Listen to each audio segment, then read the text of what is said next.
All right, welcome to today's video where we're gonna make the best goddamn content brief that you've ever made before using AI without having the article outlines or content briefs where it's like the typical freaking, the articles like this is already with my memories here inside of GPT, but like you'll usually have like headings that are like understanding and they're very passive voice, shitty overall, and there's not much like flesh behind them because AI is not the best at actually fleshing out what Google needs.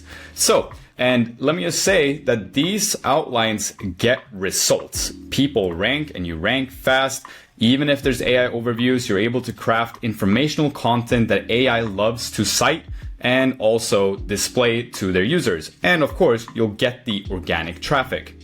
So let's jump into this, and everything that we're discussing in this video, you'll be able to download a cheat sheet down below explaining you exactly the step-by-steps with all the prompts that you can use to download as well. So you'll have that down below. But for now, you can follow along and kind of see how we go about this, right? So the first step that we want to go and do is to collect the outlines from competitors and generate the next questions for our topic using Steve Toth's Next Question GPT. Fantastic GPT developed by Steve Toth at Notebook Agency, fantastic speaker and also a great SEO. So we use this for the next question kind of generation, right? So what you want to do is enter your topic or your article title inside of here and that's all. You don't change it to 5 or anything. You just keep it at 4.0 and it's going to generate you top of funnel, middle of funnel, and also bottom of funnel questions. So depending on what you're publishing, is it middle of funnel, is it bottom of funnel stuff, you might want to change, but this is a top of funnel article that we're going for here. So this is what we're kind of wanting to copy here. So we'll take this and we'll note that down inside of whatever note tool we're using, right? And then what we want to do is we want to go to our top competitors and then take and note down all of their headings as well. So what I can do, first of all, I can go to Google and I can just search for my topic here, and I can go to the first, things that I see that we can kind of catch from. But this is a very specific topic, so it might not be the best, and these guys are not really good for ranking on it.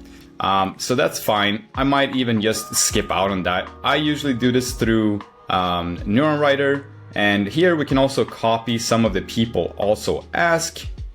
Right. So we can copy that over. Now what you want to do is go into the little cheat sheet, and we're going to take this prompt that I made a little while back, and it's just going to do like so.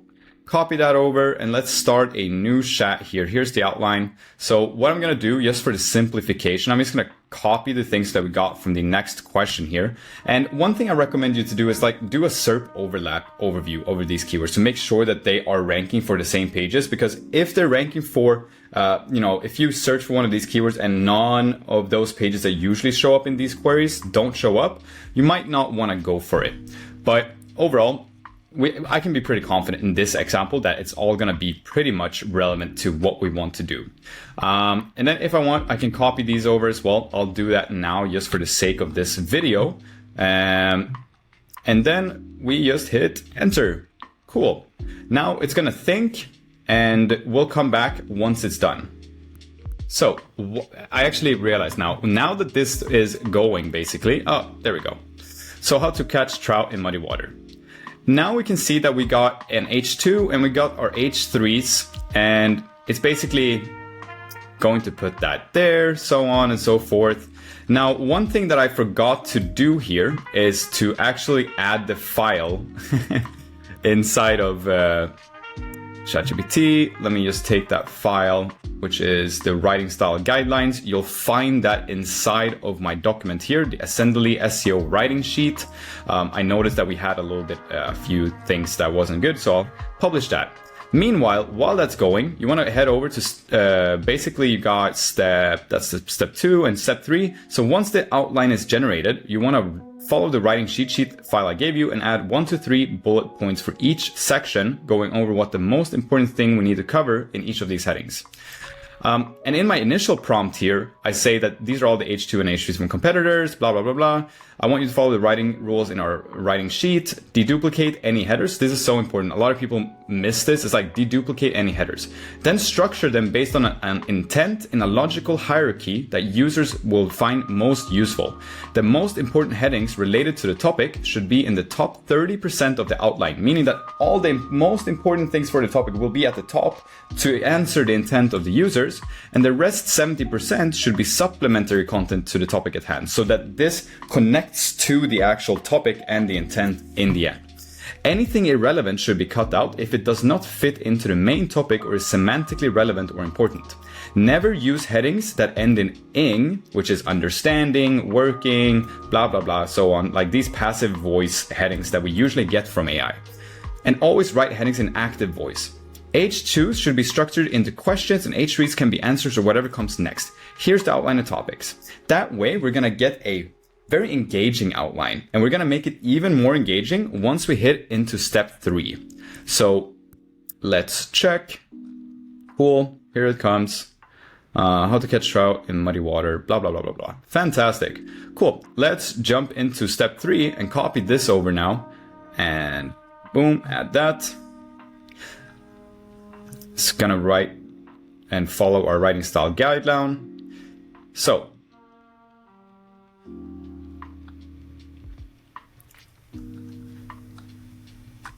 now you're gonna get topic and bullet points here on what to explain inside of these headings that are hyper relevant, right?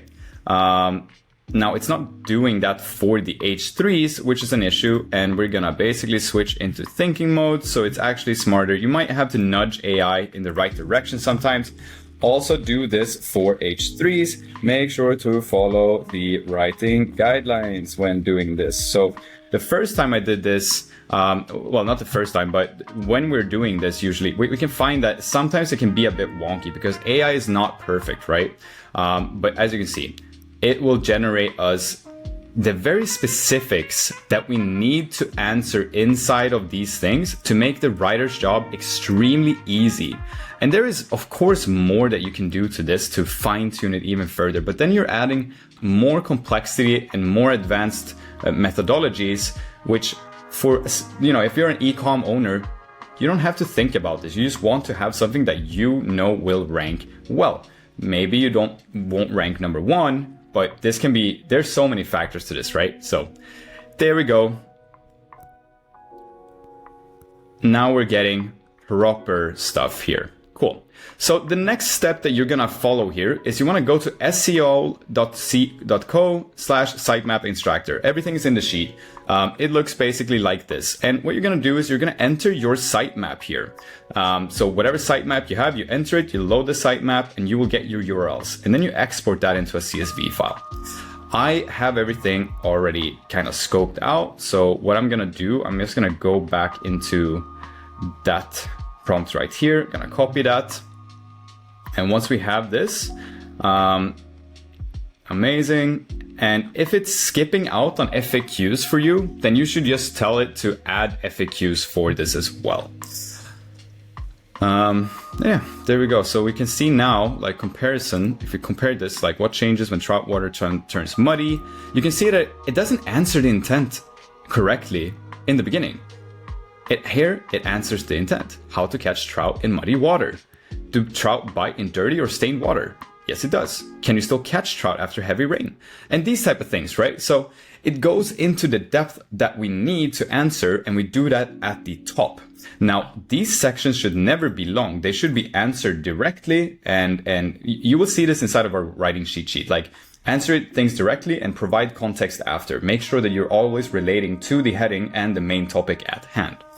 And if that's advanced, just download the cheat sheet and make it easy for yourself. And you can put that into AI and have it explained. There's a bunch of examples there on how you can do this. And of course, this is based upon Corey's framework, which a very, very smart man, Corey Tugberg. So yeah, lots of learning. Go follow him as well as Steve Toth for even more insights. So yeah, once we have this now, I'm going to paste the thing that I had here. And this is basically to now start recommending what to internal link to products, to collections, to other blog posts that are hyper relevant to the topic. And we're not going to internal link straight away. And because we're not creating these internal links right now, merely giving the suggestions to the writers, it's going to be 1,000 times easier for us to actually gauge whether this is going to be helpful or not. And we can remove anything that we don't need and so on and so forth. So it says basically, great, now I want to look at our sitemap and also add suggested internal links for headings. Do not recommend a page more than once. So we never want to internal link more than once. Make sure it's helpful and relevant to the article and selection. It can be internal links to products, collections that could be useful to mention, or blog posts. Add that below the bullet points, and it is not required for every section, only where it makes sense the most. We don't want an internal link inside every single section, and it's very important for us to mention this for AI. Otherwise, it's gonna go wild and just add internal links left, right, and center. We need it to be very intentional, and always use GPT-5 thinking mode when generating this. I've done this in other models as well, Claude, for example, and Gemini, but I never like the actual outcome that I get. So with that, now we'll have a little bit more, right? So we can link to our guides and so on. We don't want it inside of the introduction, so that was a bit of a miss on my end. But yeah, so it's gonna suggest what bait works. We have a collection here, egg flies. So it talks about high scent baits, and that's egg flies right there. Tungsten beadhead. So, right. So it'll recommend products. And then when we're building this blog post, we can then add those products into the actual blog post. And our writers are gonna know what they have to do. And basically what you're gonna have here now is a fantastic ground to stand on and a great content brief that you can give to writers, to basically write one of the best pieces on the actual topic. If I search for this topic here, there is no way in hell that anybody's going to rank higher than me for this topic when I'm writing this much. Well, and it's not so much about the length, but it's like we are answering this the way AI wants to crawl stuff, the way Google wants to see it happen. We are optimizing for how people are searching inside of ChatGPT when they're answering questions. So if we're answering the questions people are asking in a direct manner, then, well, what is going to happen? Well, we're going to rank.